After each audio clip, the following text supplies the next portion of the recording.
নমস্কার বন্ধুরা, আমি মোনালিসা আর আপনারা দেখছেন মোনালিসা লাইফস্টাইল। তো মোনালিসা লাইফস্টাইলের একটা নতুন ভিডিওতে আপনাদেরকে স্বাগত জানাই। এখন বাজে 12:30 আর বাইরে দেখুন এখনও যেন কুয়াশা, তারপরে কোনো রোদ নেই। মানে 8-10 দিন হয়ে গেছে কোনো রোদ উঠছে না, কিছু না, জামা কাপড় শুকাচ্ছে না, মানে ওয়াশিং মেশিনে স্পিনিং জামা কাপড়ও শুকাচ্ছে না। ভাবুন কি অবস্থা ওয়েদারের, মানে ভীষণ বাজে অবস্থা। আর প্রচণ্ড ঠান্ডা, মানে কিছু বলার নেই। আর দেখুন ছেলেকে স্কুলে পাঠাতে পারিনি, এমন একটা ভুল করেছি আমি। মানে অ্যালার্ম দিয়ে রেখেছিলাম 6:45, আমার ছেলের 7:30 বাস আসে, কিন্তু অ্যালার্ম বন্ধ করে আমি আবার ঘুমিয়ে গেছি। যখন স্কুল টাইম পাস হয়ে গেছে তখন আমার ঘুম ভেঙেছে। তো যাই হোক, ও ঘরে পড়ছে আর ছেলের বাবা নাইট ডিউটি ছিল। দেখুন একদম মুড়ি দিয়ে ঘুমাচ্ছে, কিছু মুখ ফুক দেখতে পাবেন না। ও এত ঠান্ডা, মানে কি বলবো। তো তারপরে আমি সব মাংস বানাবো, খাসির মাংস মানে মাটন বানাবো। তো ম্যারিনেশন করে আমি চান টান করে আসলাম।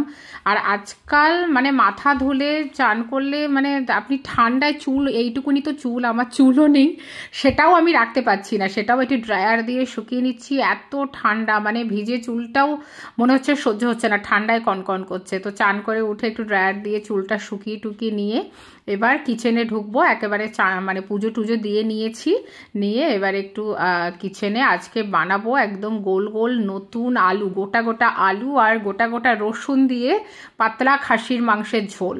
আর খাসির মাংসের এই রান্নাটা কিন্তু মানে অসাম হয়, দারুণ হয়, একবার বানিয়ে দেখতে পারেন। আর এইরকম দেখুন মাংসটা আমি নুন, হলুদ, লঙ্কার গুঁড়ো আর সর্ষের তেল দিয়ে মাখিয়ে রেখেছি। মানে 1 ঘন্টা হয়ে গেছে আমি মাখিয়ে রেখেছি। অ্যাকচুয়ালি আমি মাখিয়ে টাকিয়ে তারপরে আমি চান করতে গেছিলাম। তো আর ওতে পেঁয়াজগুলোও মাখিয়ে রেখেছি, আর রসুনগুলো ভালো করে উপরে স্কিনগুলো ছাড়িয়ে একদম মুখটা কেটে টেটে রেখে দিয়েছি। আর এটা আদা, রসুন, একটু গোটা গরম মশলা বেটে রেখেছি, একটু জয়িত্রী দিয়েছি, দিয়ে আর বেটে ফেটে একদম মানে মিক্সিতে পেস্ট করে রেখে দিয়েছি। আর এই যে দেখুন গোটা গোটা আলু নিয়েছি, এই আলুগুলো না মানে একদম নতুন আলু, কিন্তু এইভাবে যদি গোটা আলু দেন আপনারা একটু এরকম কাঁটা চামচ দিয়ে কিন্তু এরকম ভালো করে এরকম ফুটিয়ে ফুটিয়ে দিতে হবে। তাহলে কি হবে, ভিতরে মানে আলুর ভিতরে সমস্ত কিছু ঢুকবে মশলা। না হলে কিন্তু গোটা আলু হয় একটু কাট করে দিতে হবে বটি দিয়ে, গোটা আলু না হলে কিন্তু দিলে কিন্তু ভালো লাগবে না। তো এরকম দেখুন একটু মিডিয়াম সাইজের যে ছোট ছোট আলুগুলো না, এগুলো দিয়ে করলে ভীষণ ভাল লাগে। নতুন আলু আর খাসির মাংস জাস্ট জমে যাবে। তো প্রথমেই দেখুন কড়াইতে তেল দিয়ে দিলাম, তেল দিয়ে আমি প্রথমেই আলু আর এগুলো মানে যে রসুনও আছে সেটাও ভেজে নেব। তো বন্ধুরা দেখতে পাচ্ছেন ভিডিওটা, এই আমি একদম খাসির মাংস দিয়ে গোটা আলু আর গোটা গোটা রসুন দিয়ে রান্না করছি। আর এখন কারেন্টও নেই, তো আশা করি ভিডিওটা ভালো লাগবে, রেসিপিটাও ভালো লাগবে আপনাদের। তো যদি ভালো লেগে থাকে অবশ্যই একটা লাইক করে দেবেন আর কমেন্ট করে জানাবেন কেমন লাগলো। আর যারা আমার চ্যানেলে নতুন অবশ্যই এটা সাবস্ক্রাইব আর ফলো করে দেবেন। তো দেখুন আলুটা প্রায় ভাজা ভাজা হয়ে গেলে আমি এবার রসুনগুলোও দিয়ে দিলাম। রসুনগুলো কিন্তু খুব ভালো করে উপরে স্কিনগুলো ছাড়িয়ে নেবেন। আর যখন মাংস হবে না, রসুনের সাথে যে মাংসের যে এই মানে কি বলবো, মানে রসুনটা একটু চাপলে স্কিনটা থেকে যায়, আর রসুনের ভিতর থেকে ওই রসুনের কোয়ার যে মানে নরম এটা সেটা বেরিয়ে আসে। সেটা মানে খাসির মাংসের সাথে বা মাটনের সাথে ভাতের সাথে ঝোল দিয়ে মেখে খেলে জাস্ট অসাম লাগে। একবার ব্যাস টেস্ট করে দেখবেন। আর এই শীতকালে কিন্তু রসুন খাওয়া খুব ভালো, মানে রসুন একটু শরীর গরম করে। তো শীতকালে কিন্তু মানে খেতে পারেন এইভাবে, শীতকালে কিন্তু রসুন খায় বেশি লোকে, একটু গরম জিনিস খায়। যেমন শীতকালে দেখুন চেষ্টা করবেন যতটা পারবেন খেজুর খেতে, তারপরে বিভিন্ন রকম ড্রাই ফ্রুট খেতে। তারপরে এই ধরনের মানে রসুন যেমন শীতেই গাঁটের ব্যথা ট্যাথাগুলো অনেক কমায়। তো এইগুলো তো জানেন হয়তো অনেকেই, তো সেই জন্য যাই হোক এবার আমি ওই তেলেই আর এক্সট্রা তেল দিলাম না। তেল আমার কড়াইটা অ্যাকচুয়ালি যেহেতু ফ্ল্যাট কড়াই সেই জন্য মনে হচ্ছে বেশি তেল, কিন্তু বেশি তেল কিন্তু দিইনি। তবে খাসির মাংসে যতটুকু না হলে নয় সেটা তো দিয়েছি। এবার দিয়ে দিয়েছি গোটা গরম মশলা, একটু পেঁয়াজ, খুব সামান্য 1টা কি 2টো পেঁয়াজ দিয়েছি। আর 2টো পেঁয়াজ আমি মাংসের মধ্যে মিশিয়ে রেখেছি, এটা অ্যাকচুয়ালি 1 ঘন্টা ধরে ম্যারিনেশন করে রেখেছি। তো গোটা গরম মশলা, শুকনো লঙ্কা সব দিয়ে তেলের মধ্যে একটু জিরে ফিরে দিয়ে আর এইবার পেঁয়াজ দিয়ে পেঁয়াজটা ভেজে, আর এই যে আদা রসুন আর গরম মশলার পেস্টটা বানিয়ে রেখেছিলাম সেটা দিয়ে দিলাম। সেটাকেও এবার ভালো করে ভেজে নিতে হবে। আর মশলার এই ভাজাটা কিন্তু ভীষণ ভ্যারি করে, মানে চিকেন মাটন যাই কিছু বানানোর জন্য। আর আমি না মাটনটা বেশি মশলাদার বানাই না, মানে এতে অনেকে দেখুন টমেটো দেয়, দই দেয়, আমার কাছে সবই আছে, কিন্তু আমি দিচ্ছি না। কেননা একটু মাটনটা দেখবেন একটু তো টক টক ভাব থাকে মানে খাসির মাংসে, তো সেইটা আমার মনে হয় আরও টক টক হয়ে যায়, মানে এটা আমাদের মানে ধারণা। তো আর এই খাসির মাংসটা তো পেঁয়াজ, নুন, হলুদ, একটু তেল দিয়ে আর লঙ্কার গুঁড়ো দিয়ে মাখিয়ে রেখেছিলাম, সেটা দেখে বলেইছি আমি আগে ম্যারিনেশন করে রেখেছিলাম। যতক্ষণ ম্যারিনেশন করে রাখবেন তত ভালো টেস্টও হয়। তো যাই হোক, এইভাবে করে এবার ঢেকে রেখে দেব। তবে বন্ধুরা মাংসে মানে আপনারা দইও দিতে পারেন আর টমেটোও দিতে পারেন, আমরা দিই না কেন একটু টকটক মনে হয় আমাদের, তবে দিতে পারেন। আর আমি একটু কম মশলা দিয়ে মানে খাসির মাংসটা প্রেফার করি, যে একটু লম্বা ঝোল হবে না সেটা বেশি ভাল লাগে খাসির মাংসে। দেখুন ওখান থেকে জানলা খোলা আছে বলে কীরকম হাওয়া এসে ভিতরে আমার ক্যামেরাটাই একদম পুরো ধোঁয়া করে দিচ্ছে। এমনি এক্সজস্ট চালানো, কিন্তু আমি মাঝখানে একটু জানলাটা খুলেছিলাম, তো কি অবস্থা দেখুন।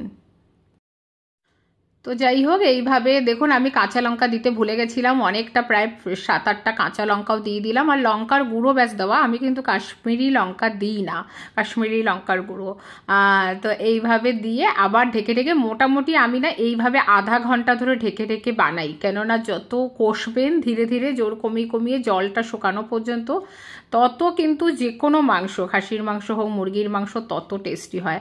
আর আমার ছেলের বাবার মানে খাসির মাংস বা মাটন মানে যাই যেটাই বলুন মানে ভীষণ পছন্দ, মানে কি বলবো সবারই ভীষণ ফেভারিট। আর আমি জানি না, আমার তো এখানে ঝাড়খণ্ডের মাটনটা ভীষণ ভাল লাগে, এখানে এত ভালো, আজ পর্যন্ত যতবার মাটন এনেছি কোনোবার এরকম হয়নি যে মাংসটা খারাপ, মাংসটা বাজে বা সেদ্ধ হয় না, এরকম কোনোবার হয়নি। কিন্তু বরং কলকাতায় আমার 2-1বার মিস হয়েছে, কিন্তু এখানে কোনোবার হয়নি।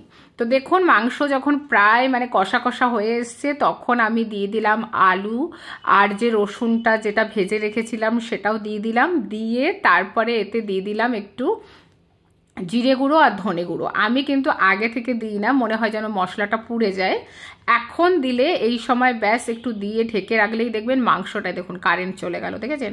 আমাদের এখানে কারেন্ট যাওয়াটা হচ্ছে মানে একটা কি বলবো মানে ভীষণ বাজে জিনিস, মানে 5 মিনিট 10 মিনিট পর পর কারেন্ট যায়।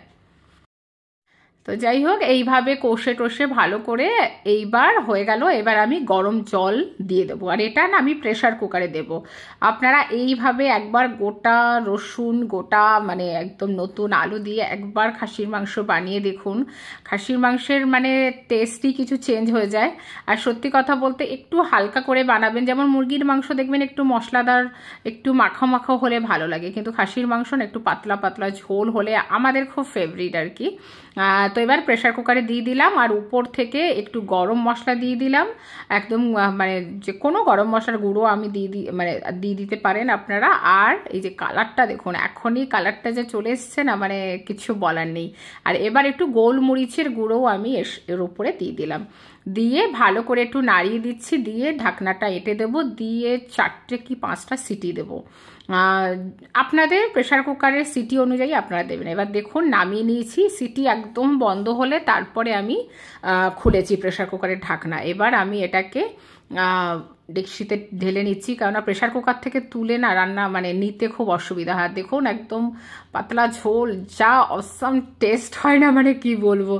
আর সত্যি বলতে ভীষণ ভালোও হয়েছে খেতে, গরম গরম ভাতের সাথে ভীষণ ভাল লাগবে। আর আমরা যেদিন মাটন চিকেন হয় সেদিন অন্য কিচ্ছু করি না, একটু লাউ চিংড়ি আমার রাত্রে ছিল, রেখে দিয়েছি পাশে গরম করে, কিন্তু কেউ খেলো না। তো যাই হোক দেখুন মাটনের একদম কালারটা একদম অসাম এসছে, দারুণ টেস্টিও হয়েছে।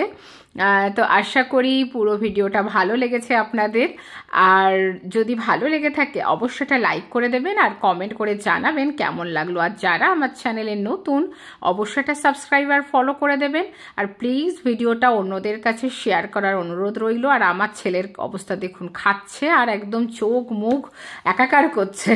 তো চলুন আজকের মতো টাটা, বাই বাই।